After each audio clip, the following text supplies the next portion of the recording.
Inni sutumee dhiigallee sirra dhangalaase umaattiin dubbatiin. Yoo inni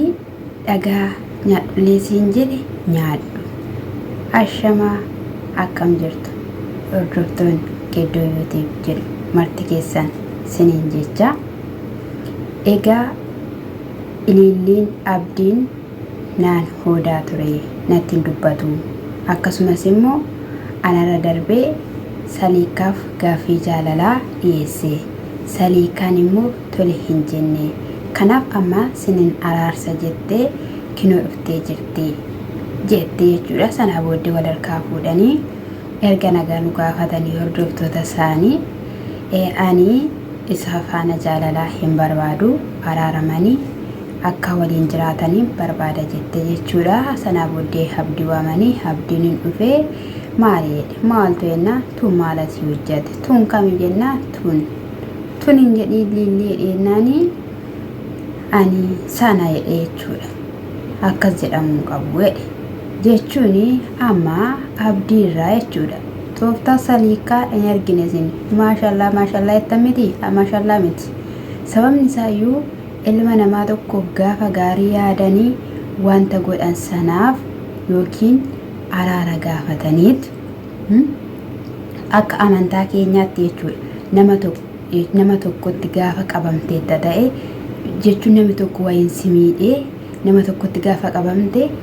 soomaaf sagada qabatteet jilbeeffattee waaqaan araara gaafattaa ammina garaa kee keessa jiru yookiin immoo miqqaanyinati garaa kee keessa jiru laphee kee keessa jiru hin baastaa.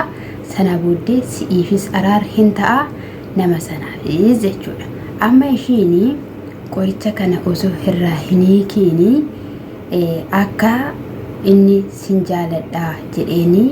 wajjiniin jiraatu maaliif barbaadde? Shiratti goote sana qoricha laatteef sana obaafteef sana yoom irraa itte? Yoom irraa itte? Sana booda gaa'e ani akkasiin waliin araaramtanii jiraataniin barbaada jennaan hin ta'u. Ana ishiin omaashiyyuu hin beeku. Kaleessayyuu waan natti goote of na jaalachiifte ani hin beeku. Kanarraatiin kanafe ani ishiin jaaladhu. Ishiin natti gurraattiidha. Ishis hin beeku. Gaafanneedhuun lakkii ani siniif si'iif haadha obboleettii nan ta'a. Akkasumallee haadha manaallee nan ta'a. Haa ta'uyyuu malee ati lillii wajjin jiraachuun dirqamadha. Lilliin immoo waan sitti hin araaramneef otoo ishiin teessee boochuun argee waan si jaalattuuf teessee boochi malee waan biraaf miti jennaan. Lillii bu'aayii jedhe eeyyuu bu'aa jirti. Ani si jaalachuu hin danda'u sobadha.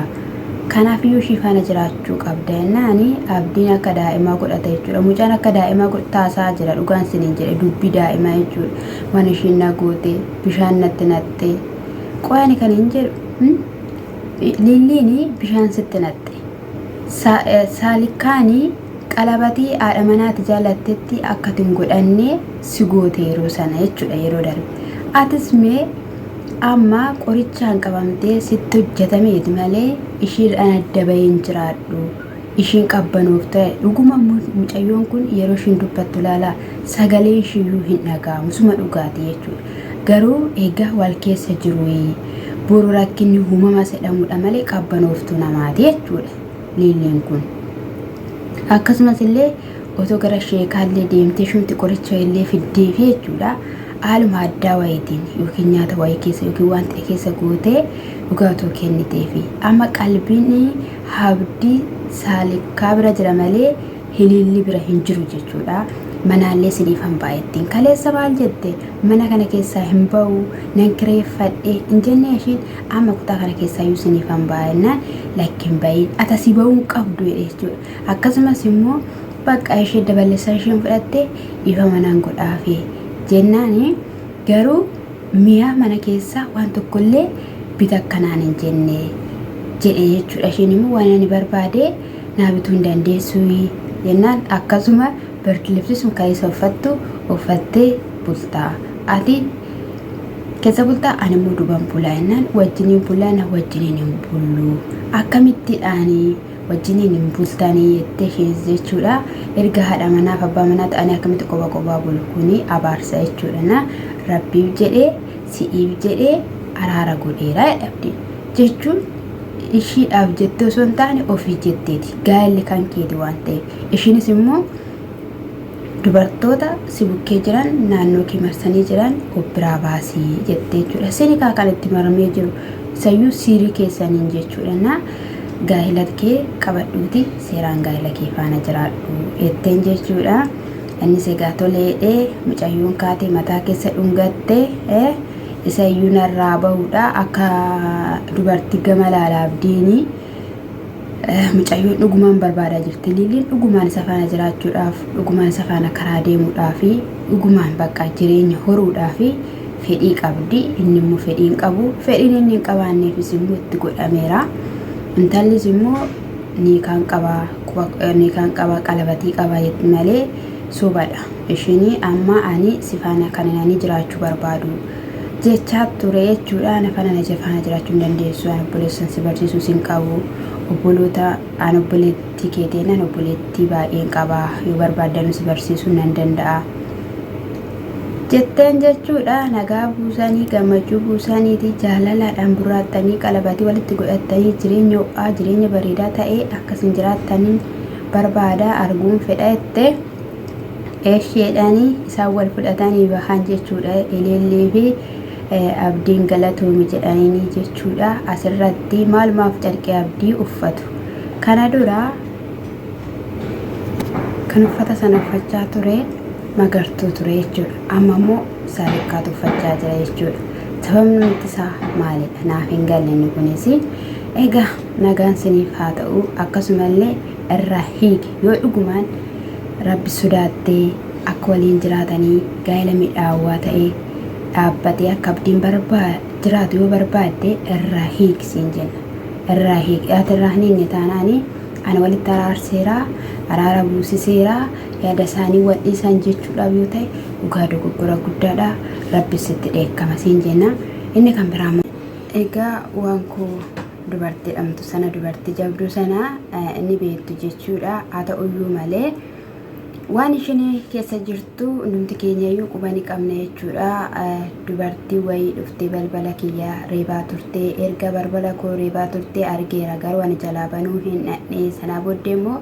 sagalee naa keessette sagalee ishii nutti dhageessisaa turte sagalee ishii sun immoo maalidha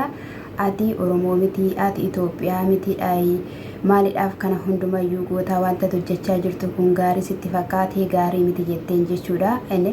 maa jechuu barbaadde gaarii dhagooteeyyee gaafa sanamee nama tokko duwwaa ta'anii miti dubartii 4 ta'anii qoricha baatanii kana deemanii qarshii kan itti nyaatanii ishii tolchuudhaaf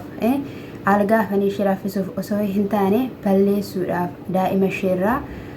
dhabama ishii gochuuf turan jechuudha kan gara ishii dhaqanii jechuudha akka kan keenyaatti yeroo ilaallu dhugaa dubbachuuf Waankoon wanta gaariirra jirti ammallee akka gadi dhiisustu hin barbaannu akka tumtu bakka akka tumsistuu fi midhaan akka isaanitti faradaman lubbuu isaaniitiin akka omaa tokkoyyuu hin taane garuu immoo akka leenji'anii akka bakka barnoota nama hundumaaf akka ta'u akka nama kamirratti iyyuu qoricha hojjechuu hin dandeenye boruu nuus kana nurra gahaa jedhanii sodaatanii taasisuu qabda jechuudha dhugaan siin jedhe Waankoo